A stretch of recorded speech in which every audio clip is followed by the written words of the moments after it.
Solicitamos que retorne aos seus lugares para a continuidade do nosso evento.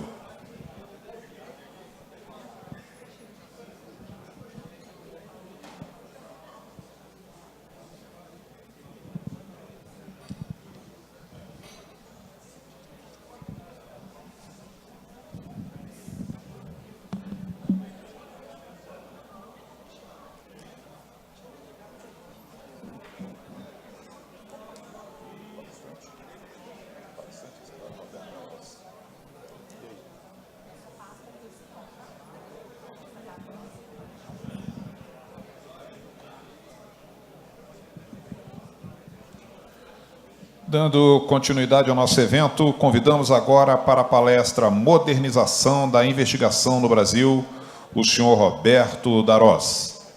O senhor Roberto Darós é policial federal, advogado criminalista, mestre em Direito Processual Penal, especialista em Direito Constitucional e autor do livro Segurança Pública, o novo pacto reformista da sociedade brasileira na estruturação da defesa social.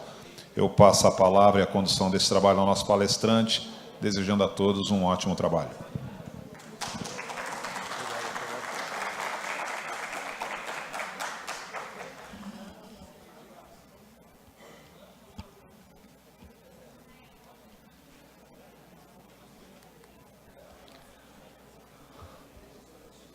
Boa tarde a todos. Inicialmente agradeço ao presidente da Federação Nacional dos Policiais Federais, doutor Luiz Antônio de Araújo Baldens, e ao presidente do Sindicato dos Policiais Federais no Distrito Federal e vice-presidente da FENAPEF, doutor Flávio Werneck Meneghelli, por me convidarem tão gentilmente para ministrar essa palestra no primeiro Congresso de Jornalismo e Segurança Pública, fato que muito me honra.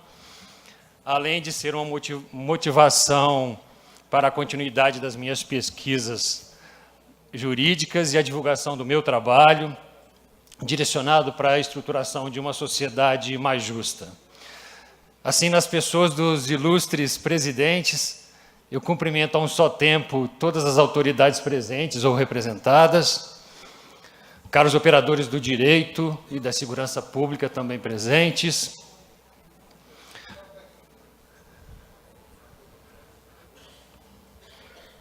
alunos que por acaso estejam presentes, alunos, professores, mestres, doutores, prezados profissionais de jornalismo, para mim é um motivo de muita honra, é a primeira vez que faço uma palestra com esse público tão seleto, caríssimos colegas da Polícia Federal, meus amigos e minhas amigas.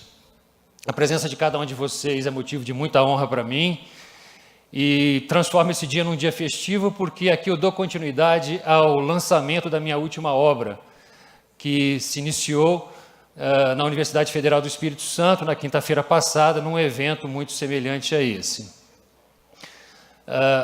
Eu pretendo fazer um discurso breve, para não ser cansativo, não exigir uma atenção exagerada dos senhores, mas usarei o tempo que me foi autorizado. E essa ocasião é muito importante para que é aquilo que os juristas chamam de o espírito literal da palavra. Os juristas chamam de mens verbatim verbo. Esse é o momento que sensibiliza a alma humana, que toca a alma humana. Então, nós profissionais da segurança pública, do jornalismo e de todas as outras áreas, temos esse momento de contato e eu tenho que aproveitar esse momento para transmitir algum conhecimento nesse tempo que me foi disponibilizado. Eu devo confessar que eu me considero um eterno estudante de direito, estou sempre voltado para novas pesquisas, rediscutindo os mesmos institutos, novos institutos, então a pesquisa jurídica para mim é motivo de muito prazer e é assim que eu me dedico a ela. Eu me posiciono radicalmente contra qualquer tipo de elitismo, seja intelectual ou econômico. O elitismo econômico, ele deixa marcas muito fortes na sociedade, mas o elitismo intelectual também. Então, eu me posiciono no seguinte de convidar, conclamar os meus colegas, os pesquisadores da universidade, a se posicionarem em prol de uma pesquisa que venha beneficiar a área de segurança pública e outras áreas tão sensíveis que a sociedade tanto precisa, né? Se posicionar. Por isso, eu gostaria que todos vocês estivessem muito à vontade, sejam muito bem-vindos nessa palestra. Assim, eu inicio essa apresentação com um objetivo especificamente acadêmico e com a fundamentação científica e também social. Eu espero que, ao final dessa palestra, vocês estejam sensibilizados da importância do tema, e eu peço a licença dos colegas policiais e das outras corporações também, porque eu me dirijo também a um público bem heterogêneo, aos jornalistas e aos profissionais de outras áreas. Então, será necessário fixar alguns conceitos e algumas pequenas digressões. Ao final dessa palestra, eu imagino que cada um de nós possamos sair daqui com algum conhecimento, algum direcionamento, que nós sejamos multiplicadores desse conhecimento que nós estamos passando, que cada um tem a responsabilidade nesse congresso, né, iniciado no dia de hoje. Para isso, eu utilizo, nesse momento da minha vida acadêmica, a publicação de mais um trabalho que se chama Segurança Pública, o novo pacto reformista da sociedade brasileira na estruturação da defesa social. Então, observem que, pelo subtítulo, ele já traz uma conotação de mudança, de reformismo, e é com esse instrumento que eu me proponho a trazer um direcionamento novo para a área de segurança pública no Brasil.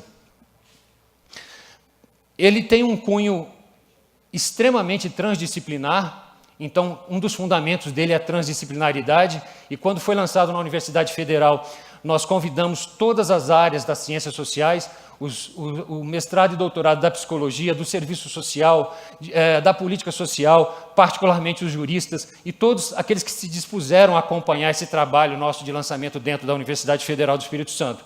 Foi um evento, graças a Deus, muito valorizado. O reitor da universidade abriu o evento e deu uma certa visibilidade para a sociedade capixaba, que a gente imagina que seja multiplicado também pelo país afora. Então, eu quero mostrar para vocês, dentro de um contexto epistemológico, o que é esse trabalho.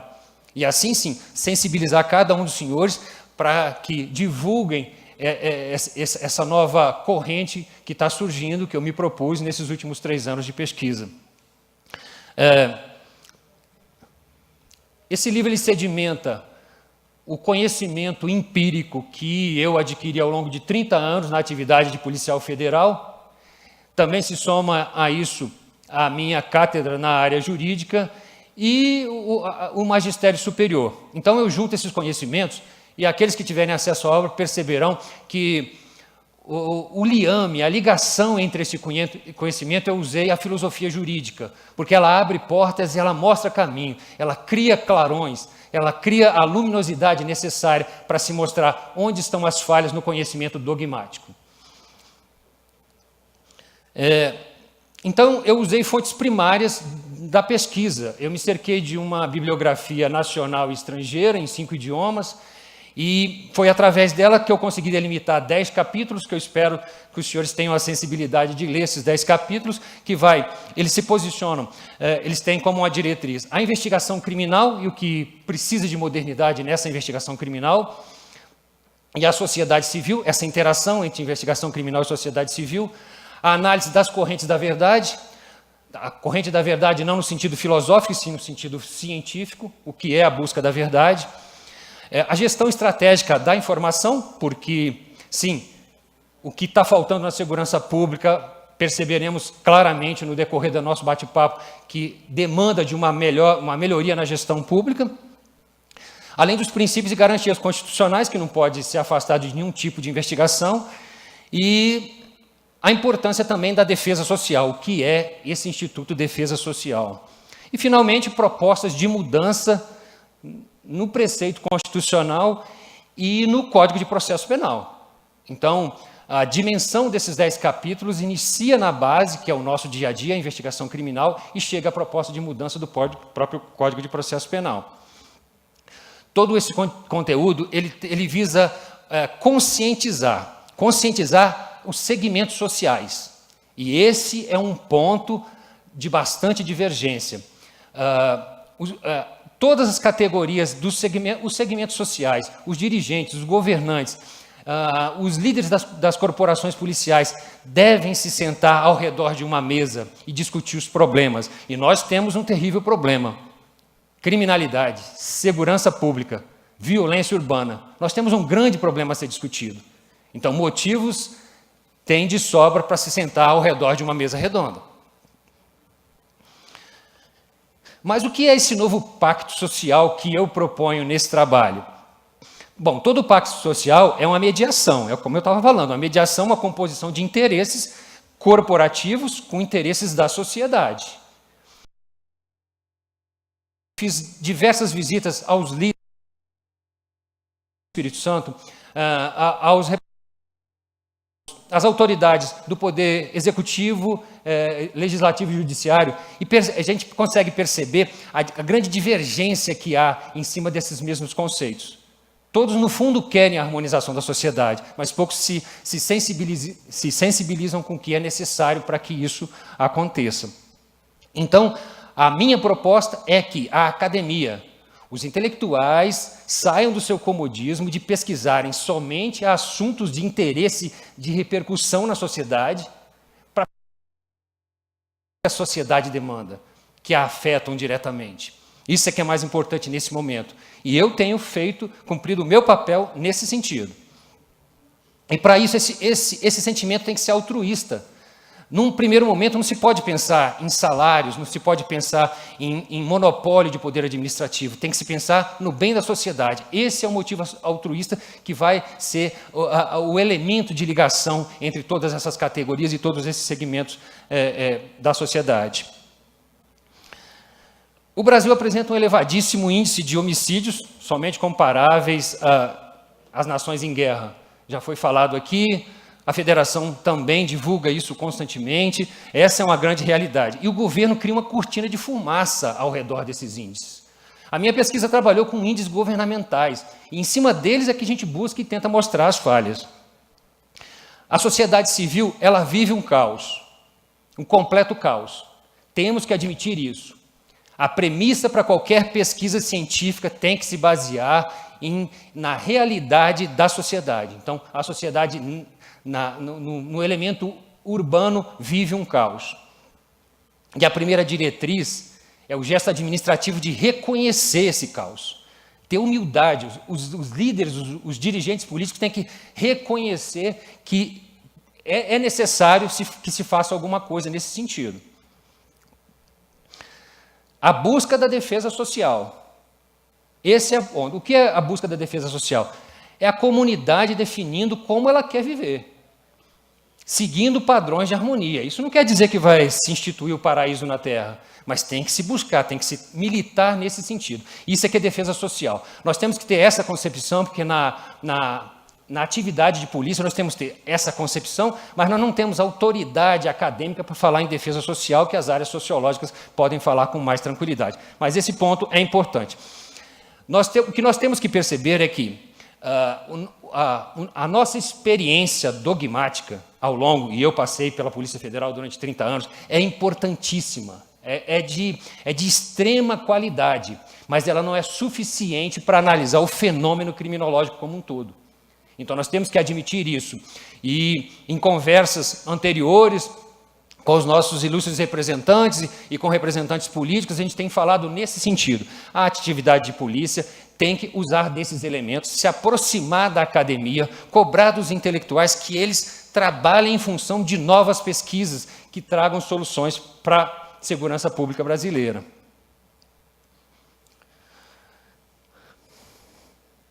Diante dessa realidade, dessa constatação de que o nosso sistema de segurança está falido e que a crise de insegurança aumenta a cada dia, reconhecer que o nosso sistema está falido não quer dizer que as corporações estão inoperantes.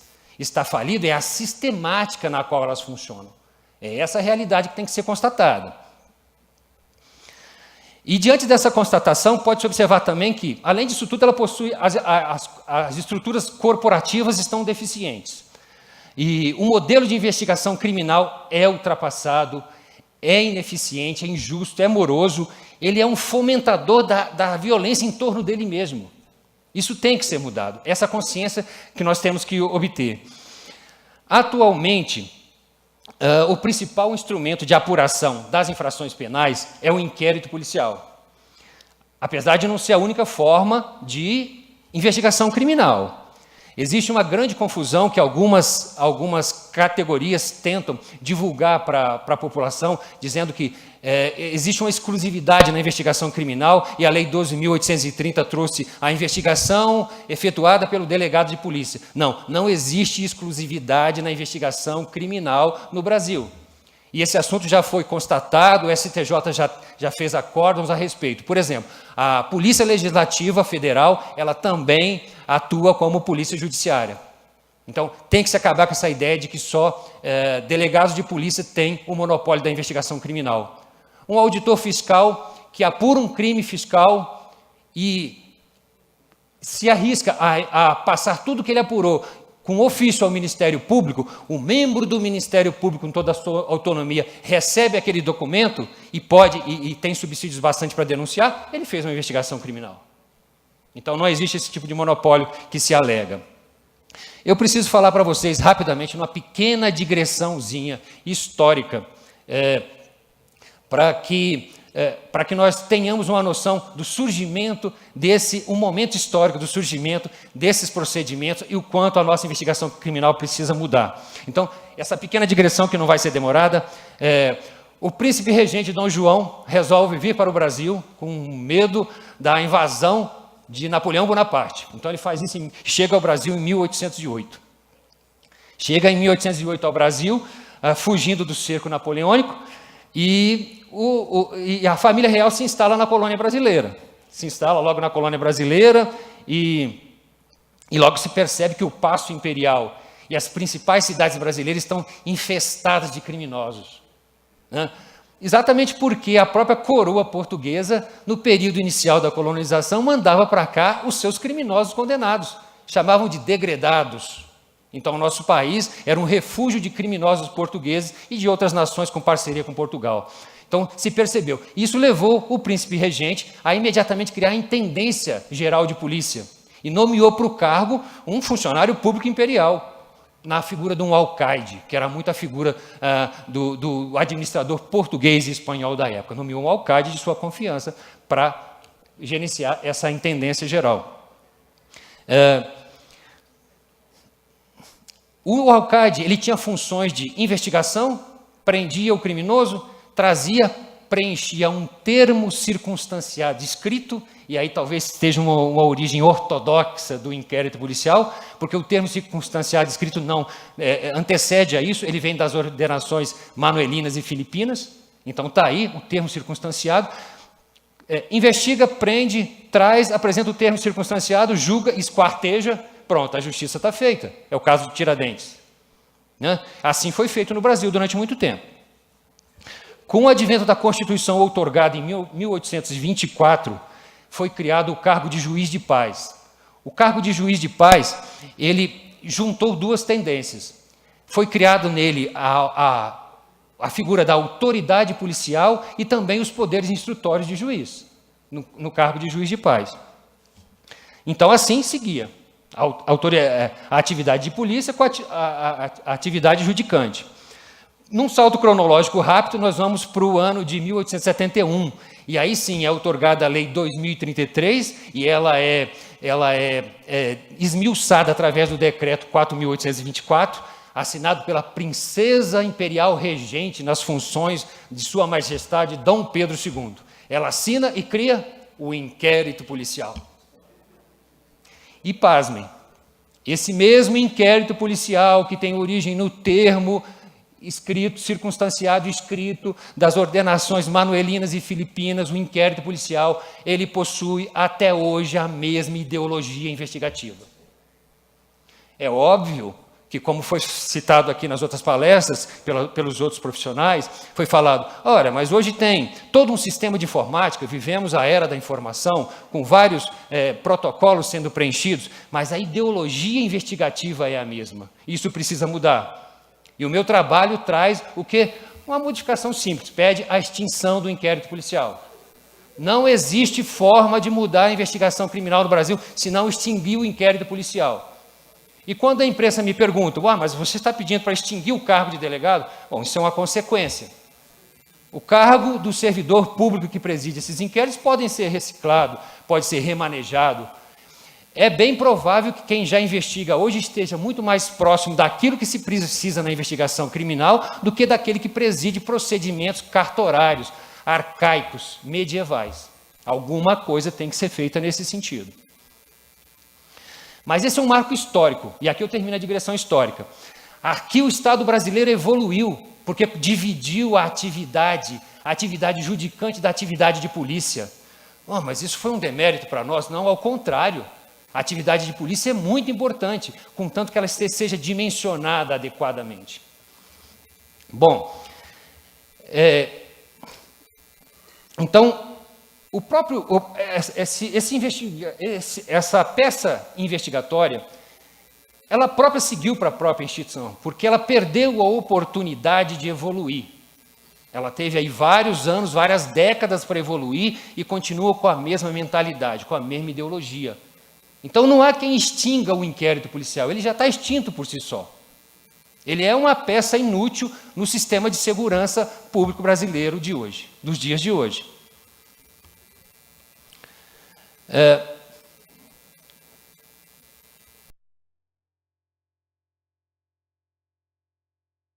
Ainda não convenceu essa brilhante plateia que me assiste, os dados estatísticos que vocês já estão cansados de ouvir. Vamos lá aos dados estatísticos. Acompanhe atentamente esses dados. No ano de 2016, ocorreram 62 mil mortes violentas.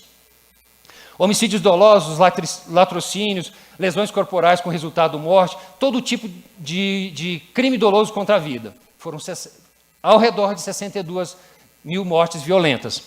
7 pessoas mortas a cada hora. Isso significa dizer 168 pessoas mortas por dia. A cada 24 horas, nós estamos vivendo isso agora, a cada 24 horas, 168 pessoas são mortas em crimes violentos. 437 policiais mortos. E toda vez que um policial se depara com um criminoso, é confronto na certa. Policial com a carteira funcional no bolso, a arma ou reage ou morre. Por isso que o servidor público, os policiais, demandam toda uma estrutura adequada para, inclusive, o seu comportamento diante da sociedade civil e da sua vida particular. Foram gastos 372 bilhões de reais em recursos públicos e privados. Isso parece um valor astronômico, né? Desses 372 bilhões, 105 bilhões foram gastos pelo governo federal e estadual. Então, esses recursos chegaram da área federal, na área estadual e algum tipo de pequenos projetos com a Guarda Civil, nesse sentido, basicamente nas capitais, né, nas cidades metropolitanas. Foram gastos a maioria desses recursos em presídios e algumas atividades na área de segurança pública. Os restantes, os 267 bilhões de reais, foram gastos com segurança privada, com equipamentos, escoltas, seguro de vida, seguro patrimonial. E o povo pode pagar seguro privado? Então, a classe média talvez consiga e a elite consiga pagar segurança privada. Então, qual o dado que se tira daí? Quanto mais for gasto recurso com a segurança privada, é um sinal claro da decadência da segurança pública, porque a atividade típica de Estado não pode ser entregue à segurança privada. A segurança privada é uma atividade suplementar à atividade de segurança pública, ela não pode ser complementar. Não há atividade típica de Estado que seja substituída por segurança privada. Então, esse é um fator de análise muito importante. Os gastos por pessoa geram em torno de R$ 1.810 por ano. Isso dá um valor de R$ 150 por mês. Então, o governo brasileiro gastou com cada cidadão R$ 150 por mês. Isso é menos do que uma boa refeição numa churrascaria. Isso significa dizer que a segurança pública está anos-luz do que ela precisa de recursos. E um dado talvez comparativo numa outra circunstância. Comparando com países menores, tipo o Uruguai ele tem um PIB anual total. O PIB total do Uruguai é 55 bilhões de dólares. Ou seja, o Uruguai gasta no seu PIB total, ele tem de um PIB total menor do que os gastos totais com a segurança pública, que são péssimos. Isso significa dizer que o Brasil está devendo em muito, muito em verba orçamentária para a segurança pública brasileira. Em 2017, esses índices já foram superados. Falta um mês para terminar o ano. Esses dados que eu trouxe para vocês são de 2016 e 2017 já está aí. Né? Desculpe. Análise de dados estatísticos, desculpem passar aqui. Retornando os slides aqui só um minutinho. Vamos lá. 6% do nosso PIB brasileiro ainda são recursos muito poucos diante do que a gente precisa para a área de segurança pública. Isso parece, como disse o palestrante anterior, a 7ª trombeta do apocalipse, mas não é. Isso é falta de gestão na área de segurança pública.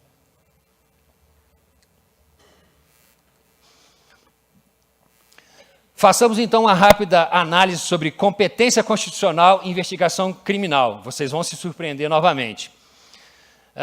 Bom, a maioria dos colegas, principalmente os da área jurídica, os policiais, sabem que o capítulo reservado à segurança pública é o capítulo 3º, né, do título 5, lá no artigo 144, trata da segurança pública. O artigo 144, ele define órgãos, estruturas e competências. É isso que define o capítulo. E basicamente, o fundamento do que é segurança pública. A maioria dos segmentos sociais desconhece que a segurança pública brasileira é composta por 5 corporações policiais. 5 corporações policiais? Ué, onde se encaixa a Força Nacional? Onde se encaixa a Guarda Municipal? Ou a Guarda Municipal não é polícia, não? Não. Onde se encaixa o IBAMA? O IBAMA anda armado também? Vamos voltar lá então. O artigo 144 diz que o nosso sistema de segurança deve ser gerenciado por 5 corporações policiais, que são Polícia Federal, Polícia Rodoviária Federal, Polícia Ferroviária Federal, Polícias Civis, Polícias Militares, aí incluídos os seus corpos de bombeiro.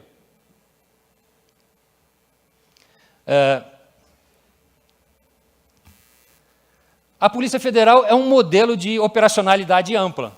Então, ela dispensa apresentações, porque está aí na mídia todos os dias, Lava Jato está aí que não nos deixa mentir, mas o que vai surpreender a vocês, principalmente aos jornalistas, é que Polícia Federal não é só Lava Jato. Nós temos 5 competências muito fortes e algumas correlatas que demandam muito mais do que só a Polícia Judiciária. Os administradores estão querendo mostrar que a Polícia Federal é só a Polícia Judiciária, não é. É só constatar a quantidade de armas que tem chegado às favelas, a falta de estrutura na imigração e vai por aí afora. As outras áreas estão entregues às traças. Polícia Federal não é só isso. Então, o que tem de melhor na Polícia Federal é o ciclo completo. Nós trabalhamos com o ciclo completo. Entretanto, nós não temos um cargo único. Um cargo único que nos possibilite realmente a gerenciar uma corporação nos moldes que é necessário para a segurança pública brasileira. A Polícia Rodoviária Federal é um exemplo clássico de polícia de cargo único. Então, é uma corporação que, do advento da Constituição Federal de 1988 para cá, ela deu exemplos de como se pode estruturar um órgão adequadamente num cargo único e de atividades operacionais eficientes. A ela lhe falta o ciclo completo. Porque é um extremo absurdo uma patrulha da Polícia Rodoviária pegar 500 quilos de maconha ou cocaína e ter que se dispor a levar para uma autoridade policial da Polícia Civil, da Polícia Federal, para concluir aquela atividade operacional. Isso é um completo absurdo. Então, a Polícia Rodoviária ainda lhe falta esse ciclo completo. A Polícia Ferroviária Federal é uma ilustre desconhecida da população, porque, na realidade, ela não existe ainda. Talvez algum de nós tenha embarcado nos trens de Rio e São Paulo e visto alguém passar com uma farda, com um uniforme. Aquilo é um vigilante ou é um policial ferroviário federal? Ninguém sabe o que é. E essas categorias buscaram no governo recentemente um apelo governamental para que se estruturasse a Polícia Ferroviária Federal, como determina o artigo 144, e algum representante do governo disse que não demandava mais, porque as ferrovias federais estão sendo privatizadas. Eu faço um alerta, Polícia Rodoviária Federal, cuidado, as rodovias estaduais estão sendo privatizadas. E por isso vamos acabar com a Polícia Rodoviária? Não, ao contrário. Ao contrário, é necessário especializá-la cada vez mais. E o governo tem um débito muito grande com os servidores que trabalham nessa área da Polícia Ferroviária Federal. A Constituição Federal, o ano que vem, completa 30 anos. E em vários de seus preceitos ainda não foram adequadamente complementados. Então, existe essa carência. E, para surpresa de todos nós, a segurança pública nunca foi adequadamente estruturada, desde 1988. As polícias civis do Estado, elas sim, elas executam apenas a atividade de polícia judiciária. E existem tendências dentro de uma corporação como a Polícia Federal querer transformá-la numa polícia civil. Priorizar só a Lava Jato é transformar a Polícia Federal numa polícia civil. A Polícia Federal tem muito mais atribuições do que uma polícia judiciária. A Polícia Militar, a gloriosa Polícia Militar, com as tradições de vários séculos trabalhando em função de um país que se estrutura, o que falta à Polícia Militar também é o ciclo completo.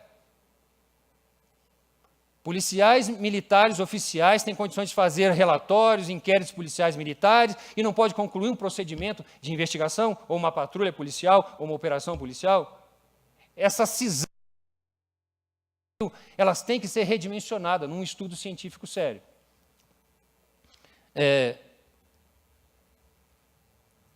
Obviamente que, no meu ponto de vista, eu não consigo entender qual o objetivo de se ter os corpos de bombeiros militares ligados às polícias militares, porque corpo de bombeiro militar faz atividade de defesa civil e não de segurança pública, no meu modesto entender, ao longo de todos esses anos.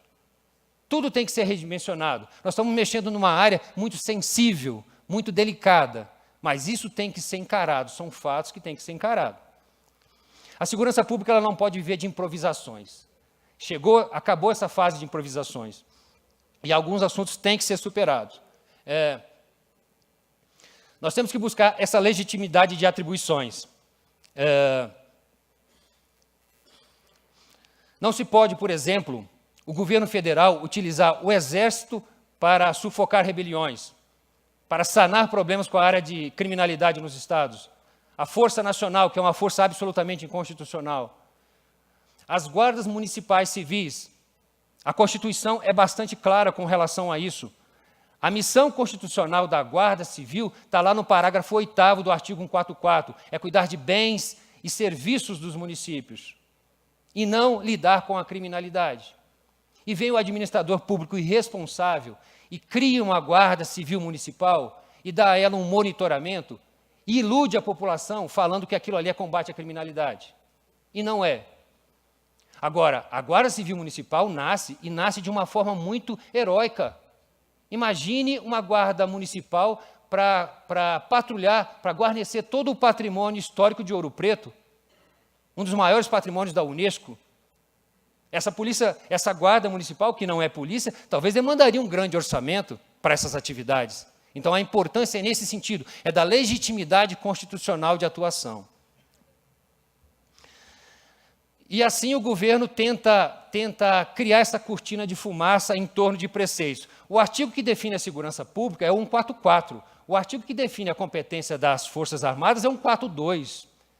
Aí o governo federal traz emendas constitucionais, e isso aconteceu em 98, a emenda constitucional 18, a emenda constitucional 20, depois em 2003 a emenda constitucional 41, para incluir um pequeno preceito, dizendo que o Exército, além de defender o país das ameaças externas, também cuidaria da lei e da ordem, talvez para justificar o patrulhamento das favelas do Rio de Janeiro. Então, isso tem que acabar, isso se chama improvisação, isso se chama ilegitimidade de atuação.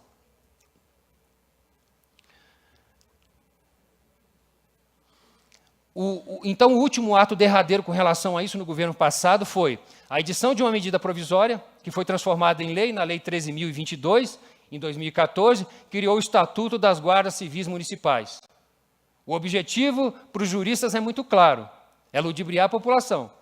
Para a população, imagina ter se criado uma nova polícia e dado um porte de arma funcional para atuar, entre aspas, na área criminal.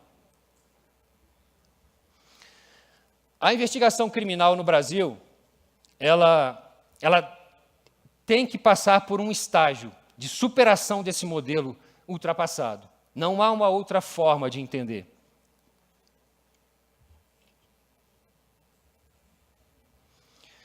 A constatação de que o sistema de segurança pública é ineficiente, é injusto, é moroso, leva à sensibilização das categorias em torno de um objetivo maior, que é redimensionar a política de segurança pública brasileira. E para isso precisa reestruturação das corporações policiais, uma redefinição de uma política salarial justa, sim, nesse segundo momento, treinamento operacional constante para essas corporações, mudança da concepção ideológica da atividade de polícia, da atividade de investigação, né, investigação criminal, e se basear em padrões de ação. Os padrões de ação o padrão de ação é um modelo criado com a participação da sociedade. Uma polícia é mais ou menos ativa, mais ou menos violenta, se a população assim o quiser. É inadmissível a impunidade dos criminosos, mas também é absolutamente contra qualquer tipo de preceito da dignidade humana, a falta de critérios para se preservar as garantias, os direitos constitucionais, os princípios, o princípio da reserva legal e tudo aquilo que gira em torno da dignidade da pessoa humana.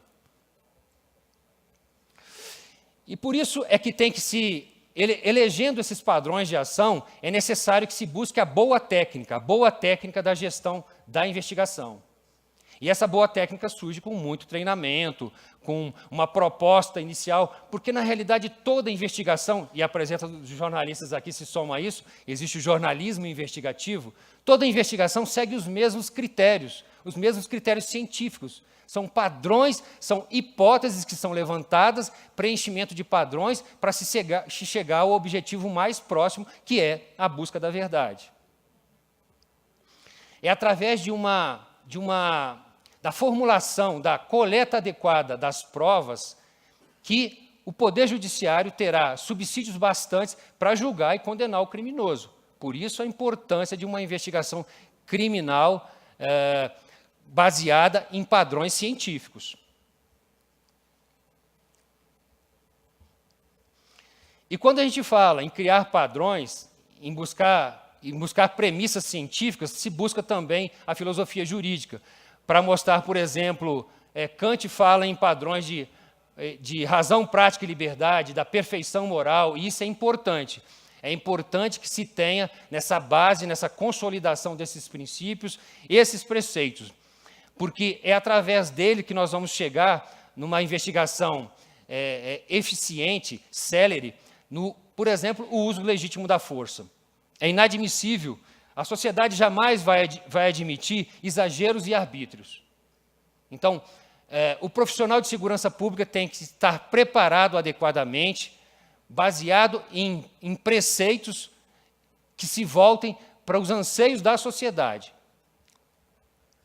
Então, é necessário observar o princípio da legalidade no que toca à própria investigação. Agora, se falar no exagero do contraditório no inquérito policial, é um completo absurdo.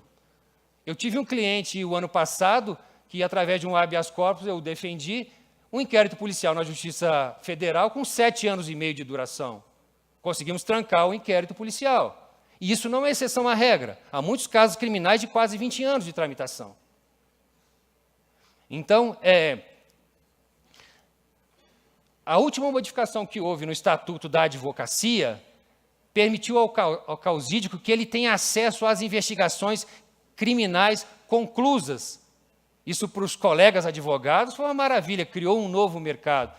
Mas Se a nossa proposta for em frente, a minha pesquisa propõe a extinção do inquérito policial e a criação de um novo instrumento investigativo, que será aberto e concluído em 30 dias. E eu já tenho divergências de colegas meus da academia, da Universidade Federal do Espírito Santo, que dizem ser um completo exagero da minha parte pleitear um procedimento investigativo que se inicie e se encerre com 30 dias. Mas nós conseguimos fundamentar isso ao longo de 10 capítulos. Ele fez esse comentário baseado nas concepções pessoais dele. Nós conseguimos sedimentar isso em 10 capítulos e provar que isso é possível, um novo procedimento. A análise do Instituto Autoridade Policial.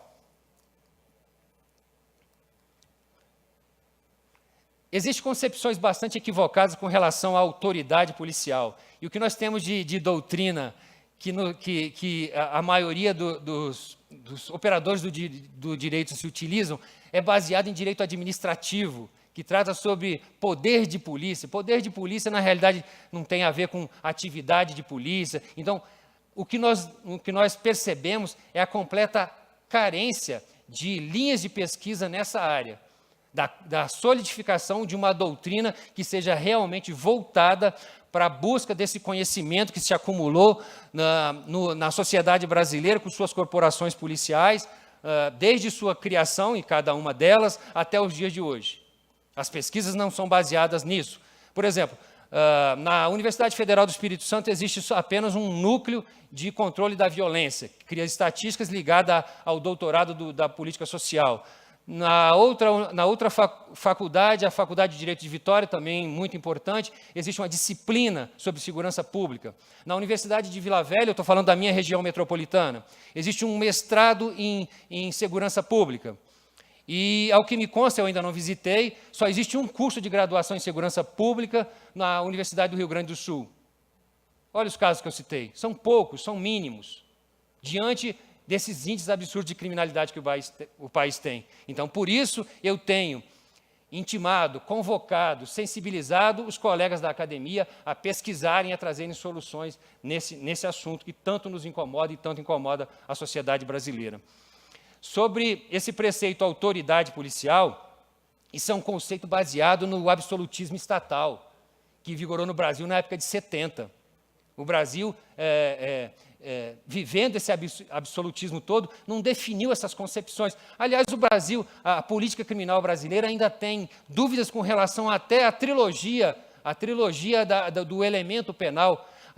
Preceitos, institutos do direito penal ainda estão, digamos, de certa forma, a serem definidos. Então, carece dessa estrutura. Mas falando especificamente sobre a autoridade policial é aquele que tem uma bagagem doutrinária, que é autor de algum conhecimento, que tem o poder de liderar missões. Essa é que é a autoridade. A autoridade se repousa, no caso específico da segurança pública brasileira, naquele servidor público que primeiro toma conhecimento da notícia crime. Então, o soldado policial militar que primeiro chega ao local do crime é a autoridade policial naquele momento. O investigador criminal que chefia uma equipe numa investigação criminal é a autoridade policial naquele ato. O perito criminal à frente de um laudo pericial é a autoridade policial naquele assunto dogmático. E assim por diante. Então, a autoridade policial se repousa nesse instituto muito mais amplo do que se quer fazer a sociedade entender. Tem que se basear na doutrina, em textos científicos para isso.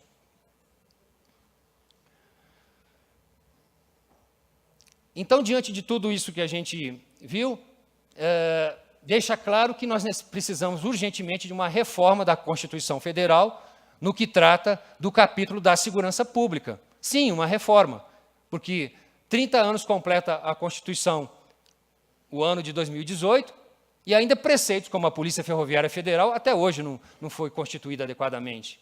Então, muito mais importante do que se ter uma política de segurança pública é fazê-la cumprir. É isso que é mais importante, é buscar a legitimidade constitucional de cada corporação policial. E a reforma do Código de Processo Penal. O Código de Processo Penal, pasmem os senhores, está vindo com um projeto de reforma substituindo todos os preceitos modernos por um termo delegado de polícia. Nós vamos voltar na época do termo circunstanciado escrito. É um absurdo o projeto de Código de Processo Penal que está sendo elaborado por fatores reais de poder dentro do Congresso Nacional, e nós vamos voltar ao passado. Então, 62 mil mortes por ano vai ser um índice mínimo diante do que vem pela frente, a continuar nesse caminho.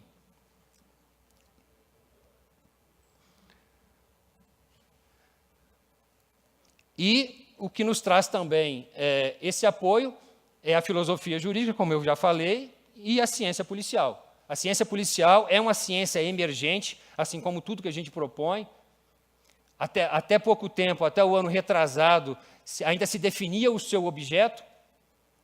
Os poucos doutrinadores da área ainda estão pesquisando, querendo saber se nós vamos adotar o termo ciências policiais, como ciências contábeis, ou ciência policial. Eu particularmente acho que é ciência policial, com um objeto só, que já vai ser trabalho de sobra para muita pesquisa. Então, ciência policial. E a filosofia deixa claro o subsídio que ela nos traz. Por exemplo, filósofos ainda vivos e produtivos, Luigi Ferraioli, um dos maiores filósofos do direito penal mundial. Ele diz que não existe jurisdição sem prova. Ronald Dworkin, que também foi objeto de estudo meu no passado, ele diz o seguinte, que o desvio penal relevante, ou seja, aquela condenação indevida, esse tipo de procedimento que leva às injustiças, pode ter ocorrência numa investigação criminal mal feita. Então, deixa claro também, a filosofia também deixa claro a necessidade de mudança.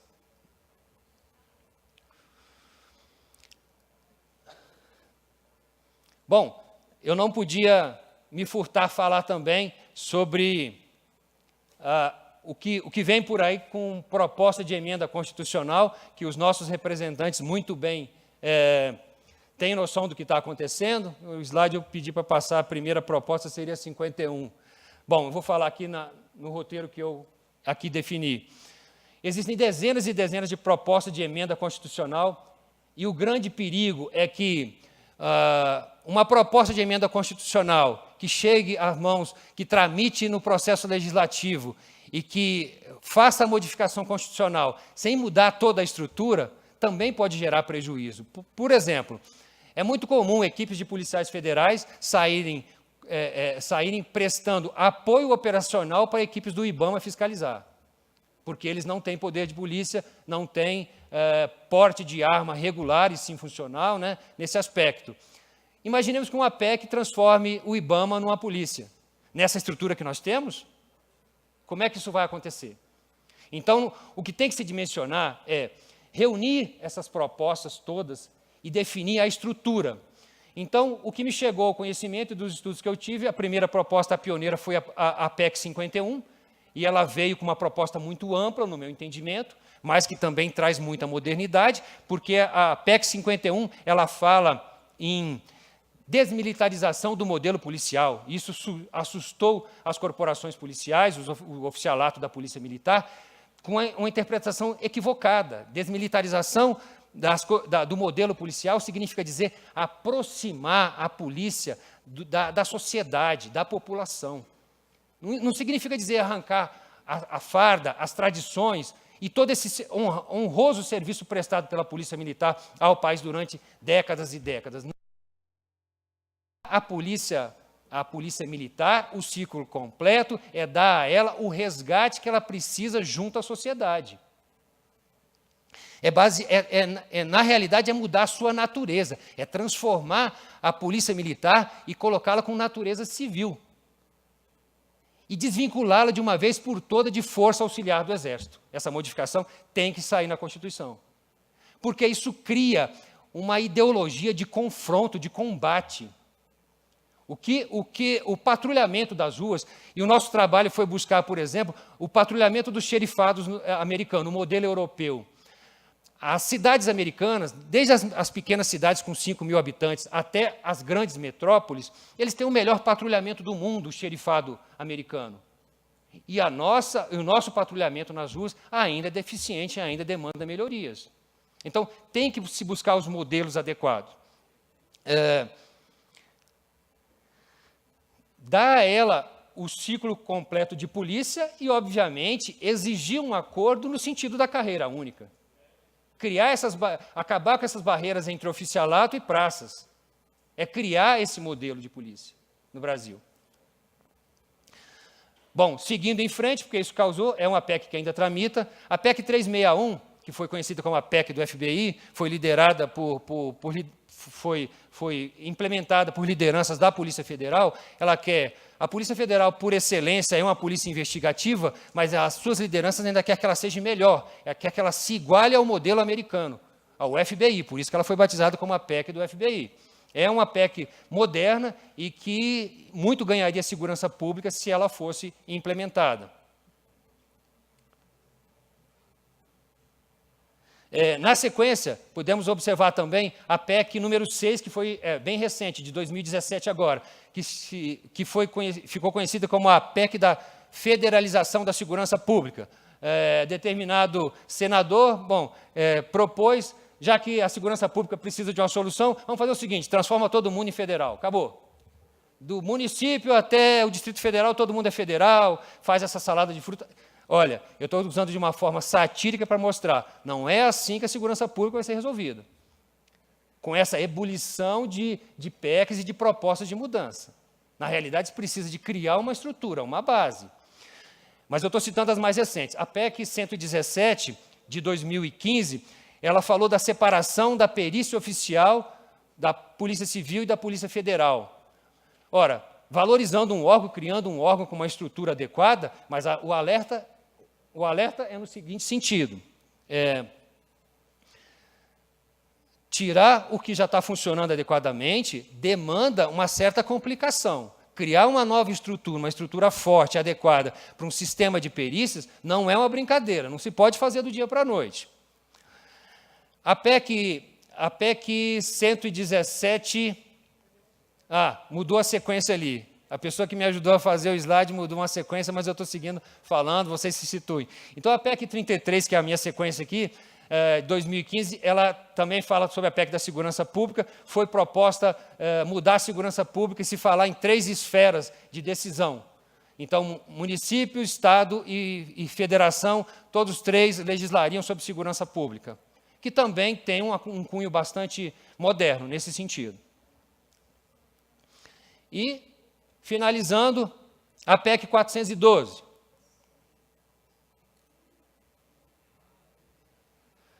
A PEC 412, que foi divulgado pela mídia como a PEC da autonomia da Polícia Federal, na realidade foi um pleito classista de um determinado cargo da Polícia Federal, que nada mais representa um sofisma. Os filósofos, a filosofia jurídica chama de sofisma, é tentar provar que o errado é certo. É um argumento falacioso e sem sentido.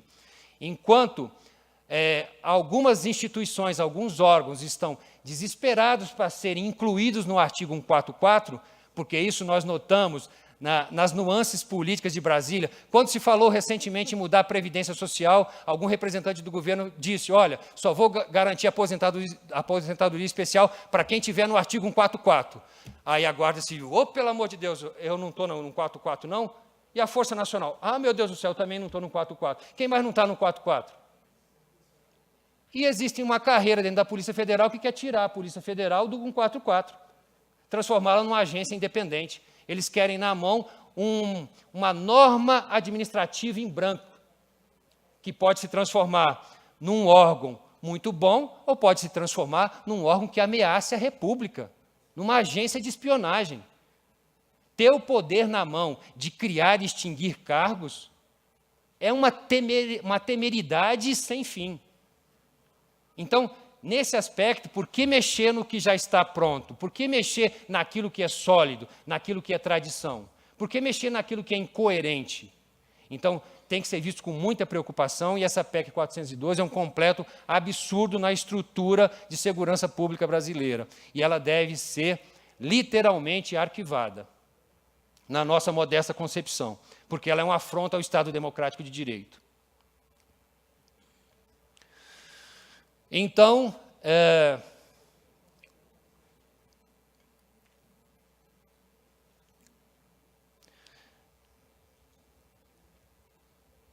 eu gostaria de falar para vocês durante muito mais tempo e falar sobre investigação criminal e sociedade civil, e falar de toda a minha empolgação em pesquisar esse assunto, o carinho com que a gente se dedicou, buscando legislação internacional, doutrina em vários idiomas, mas o tempo é escasso e eu vou chegando ao fim, esse tempo que me foi autorizado. Por isso, eu espero ter despertado o interesse de todos vocês para uma leitura mais atenta do meu livro que acabo de lançar, e deixo o meu e-mail e meu celular à disposição de todos vocês, caso alguém queira um bate-papo, uma palestra mais setorizada. E como mensagem final, eu deixo as palavras de Immanuel Kant, um dos maiores filósofos da humanidade, e literalmente leio esse preceito que serviu de epígrafe de todo o meu trabalho de pesquisa. Torna-se necessário agora um critério pelo qual possamos distinguir com segurança um conhecimento puro de um conhecimento empírico. A experiência nos ensina que algo é constituído desta ou daquela maneira, mas não que não possa sê-lo diferentemente. Significa dizer que a cultura, a tradição e toda a experiência empírica das corporações policiais é conhecimento bastante para se somar ao conhecimento filosófico e ao conhecimento doutrinário para se construir uma nova política de segurança pública brasileira. E gostaria de dizer, foi uma grande honra receber a atenção de vocês e espero ter trazido alguma luz a esse assunto tão polêmico e tão intrigante que é a segurança pública e que demanda tantas reformas. Muito obrigado. Muito obrigado, senhor Roberto Darós. Neste momento, damos por encerrado o primeiro dia do Congresso de Jornalismo e Segurança Pública. Agradecemos aos palestrantes e a todos os participantes aqui, né, e convidamos para a sessão de autógrafos do livro Segurança Pública, o novo pacto reformista da sociedade brasileira, na estruturação da defesa social, do autor Roberto Darós, que estará fazendo a sua tarde de autógrafos ali no início do nosso auditório. Tenham todos um ótimo retorno. Amanhã, às 8h30, começaremos as nossas atividades. Boa noite.